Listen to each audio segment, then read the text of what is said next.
Well, if we're looking for a personal trauma to inspire revenge killings, I think we just found it. Welcome to MsMojo, and today we're discussing what the hugely popular TV show Criminal Minds gets right and wrong. What would interrogation strategy call for at this point? Get him frustrated, force a mistake by denying him what he wants. Right, behavioural analysis. Behavioural analysis, as depicted in this TV series, is portrayed effectively showcasing the application of psychology and criminology in understanding criminal behaviour. If I'm a killer who has to use an immediate application of overpowering force, even out in the middle of nowhere, I lack confidence. I can't charm them into my car like Ted Bundy did. I can't because I am ashamed of something.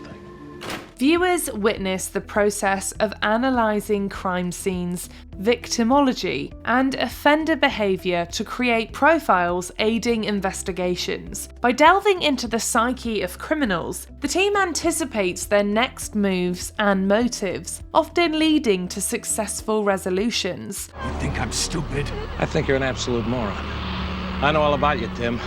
The importance of considering psychological factors, patterns, and motivations in criminal investigations is highlighted. While fictionalized for entertainment, this portrayal provides viewers with a glimpse into the intriguing world of behavioral analysis and its role in law enforcement. You know, you saved that girl today.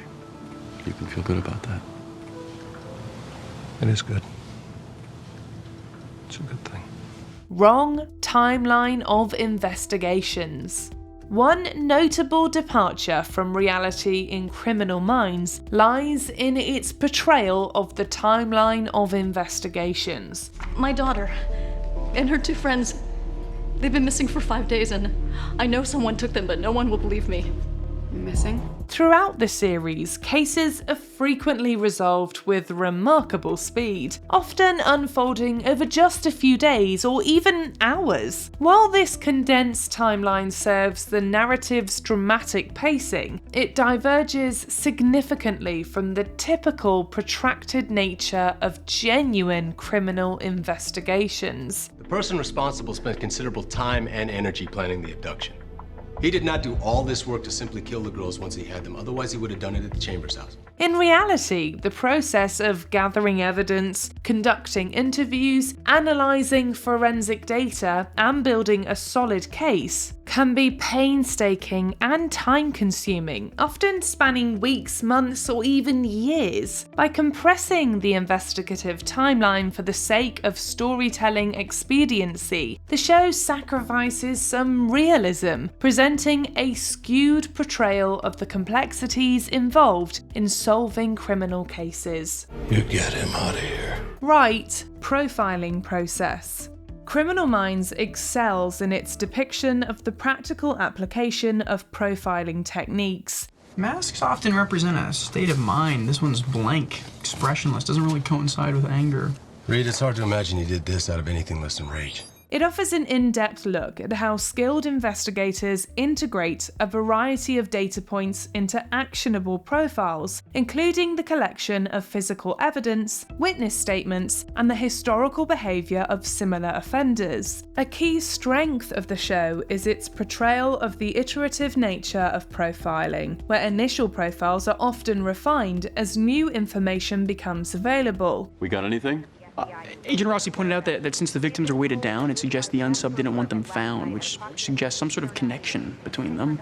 The process is shown as a dynamic and evolving strategy rather than a static solution, highlighting how agents adapt to the evolving nature of a case. This realistic representation underscores the complexity and adaptability required in real-life profiling, where theories are necessarily tested against ongoing investigative findings. All this, the people we've helped, the ones we've put away, it's because of you and the guys who started this unit, who believed when nobody else did that there was a way of understanding these crimes and getting ahead of them. Wrong accuracy of profiling. The show's depiction of profiling isn't perfect, however. The victimology is so different, we treat them as separate unsubs and see what overlaps. Reed, work up a geographic profile focused on the location of the murders. while the show depicts the Behavioral Analysis Unit, or BAU, as consistently creating accurate profiles that lead to the swift apprehension of criminals, the reality is far more nuanced. Profiling is a complex and often speculative process that relies on limited information and psychological theories to construct a hypothetical profile of an unknown offender. Except he took a year off between the murders. Maybe he took that time to change himself. That's impossible. Why? Well, I mean, you're talking about a total transformation here. I mean, how you talk, I mean, how you dress, how you think about yourself.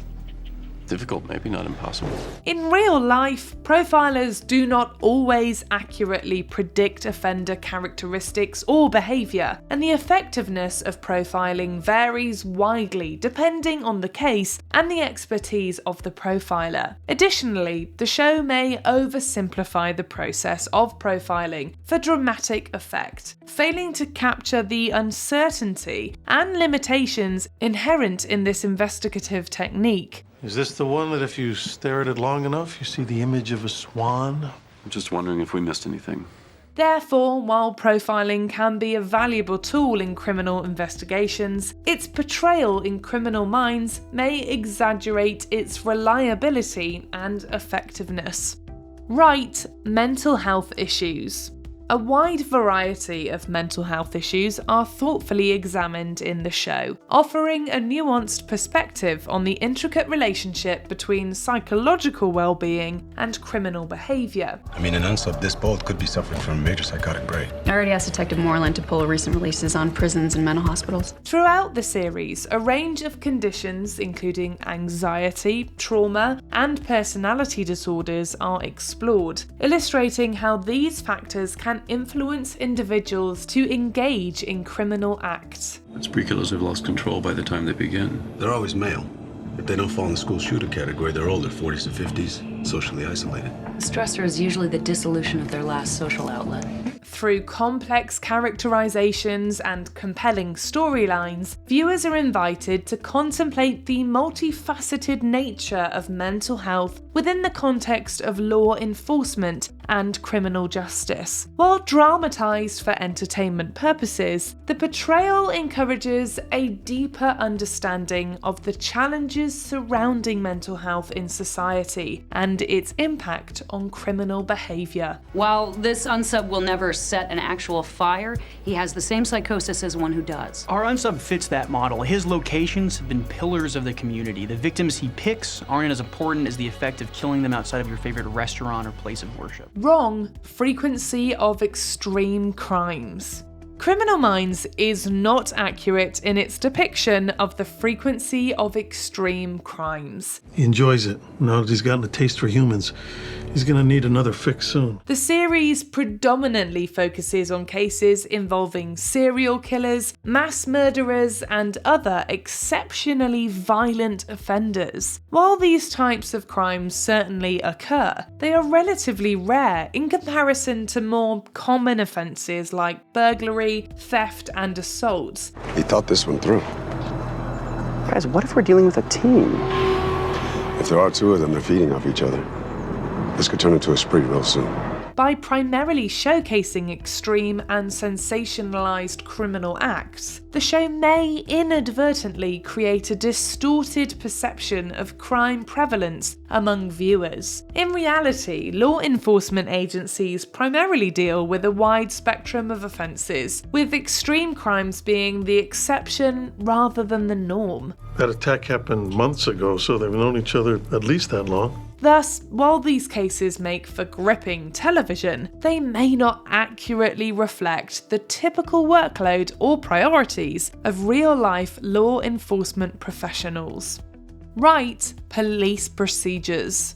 In the series, police procedures are depicted with attention to detail, providing viewers with an insight into the intricate workings of law enforcement. Garcia, have you found any connection at all between the victims? They have about as much in common as dinosaurs and goldfish, the cracker kind. And they might be victims of opportunity. From evidence collection to suspect interrogation, the show accurately portrays the systematic approach undertaken by investigative teams to solve complex cases. Viewers viewers observe the meticulous process of securing crime scenes, analysing forensic evidence, and conducting thorough interviews to gather crucial information. So she'd been held for a while? Yes. And she's experiencing retrograde amnesia. She only remembers snippets about her past. Additionally, the series emphasises the importance of collaboration and coordination among various law enforcement agencies, reflecting real-world practices. He seems forthcoming. It could be the behavior of an innocent or a psychopath. You know, I know his house was clean, but did you see his shirt and shoes? They were messy. There's no way this guy is OCD. Wrong. Use of firearms. Another area where Criminal Minds is not realistic in its depiction of the use of firearms by FBI agents. Nathan Chow, FBI.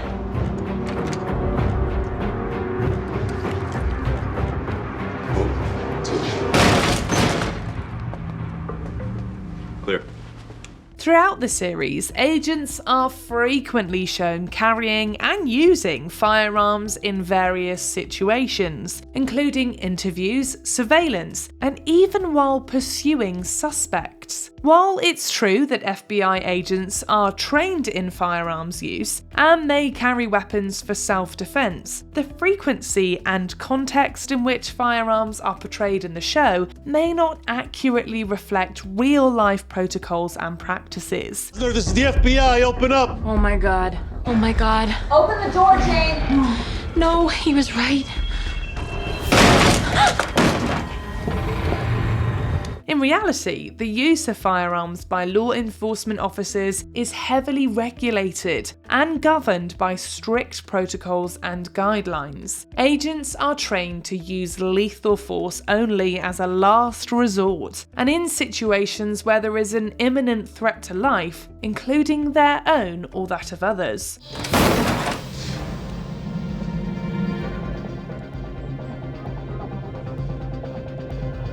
Right, sources of criminality. In this series, criminal diversity is depicted with a breadth that reflects the complex reality of criminal behaviour. They could be sending some kind of message to announce their return. Or it just might be criminal ego. They got away with it the first time, why not do it again? Viewers encounter a wide array of offenders, ranging from serial killers to organised crime syndicates, each with their own unique motives and methods. The show explores a diversity of criminal motivations, including factors such as revenge, obsession, and greed. They had a brief argument and then fled, but here's the thing, they've never left a survivor before. I think something between them must have changed. If they were arguing, it could mean the partnership's dissolving exactly like we thought.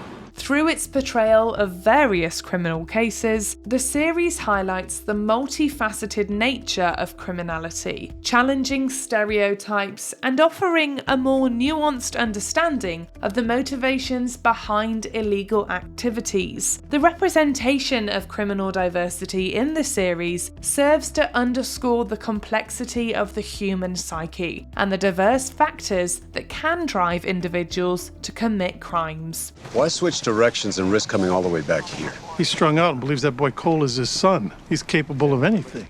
Before we continue, be sure to subscribe to our channel and ring the bell to get notified about our latest videos. You have the option to be notified for occasional videos or all of them. If you're on your phone, make sure you go into your settings and switch on notifications.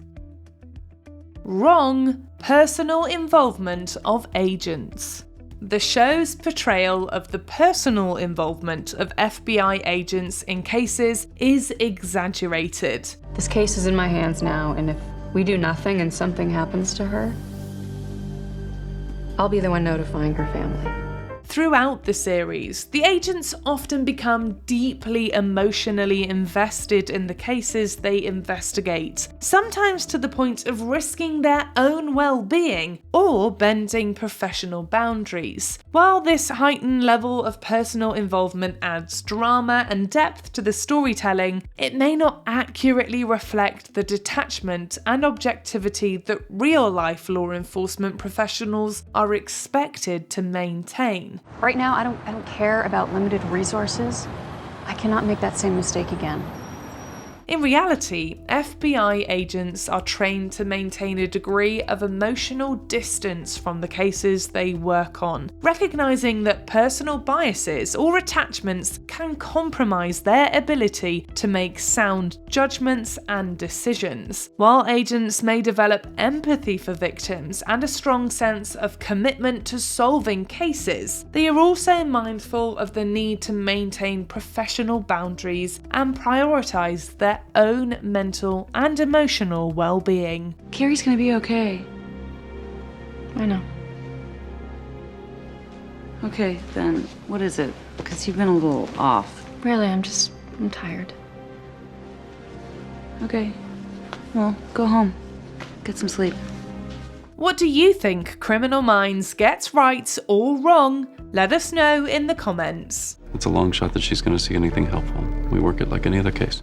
Do you agree with our picks? Check out this other recent clip from MsMojo and be sure to subscribe and ring the bell to be notified about our latest videos.